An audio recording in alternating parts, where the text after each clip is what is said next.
Hey everyone, welcome to Mad Acts 2020. I really am praying today and deciding for God to use this channel to change your life for the good and to believe again that God is able to do exceedingly abundantly above all that you could ask or think.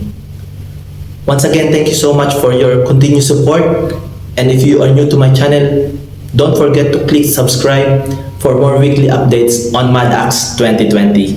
God bless everyone, God cares. Once again, good morning po sa inyo at nawa po ay nasa mabuti po kayong kalagayan. Kamusta po kayo? Thank you so much for coming here at kay Mad Acts 2020. At yan, susundo na po tayo muli. Gagawin po natin ang ating ministry, live of a transport ministry. A day in the life of transport ministry. Praise the Lord. So we see to it na mga kapatid ko ay nandito na sa church later bago simula ang simba. Praise the Lord. Salamat po sa inyong mga walang sawang pagsuporta kay Mad Acts 2020. Samahan po ninyo ako sa aking pang transport. Let's go! Ayan po, malapit na po tayo kay Kuya Edwin. Praise God. Muna natin yung susunod.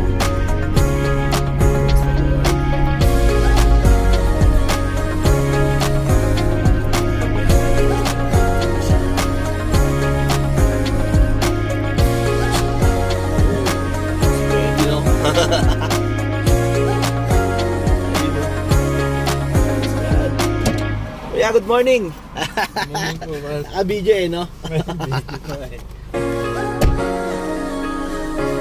God. So yun po mga kamadax, nakapag-episode na tayo. Kung sila sa loob, tayo naman ay pasok natin. Let's go.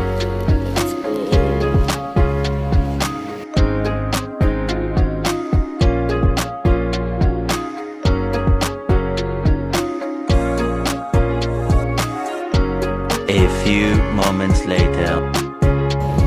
For I am persuaded that neither death, nor life, nor angels, nor principalities, nor powers, nor things present, nor things to come, and the last verse, nor height, nor depth, nor any other creature shall be able to separate us from the love of God, which is Yes. our Christ Jesus, our Lord. Amen. Amen. Amen. Amen. Hallelujah.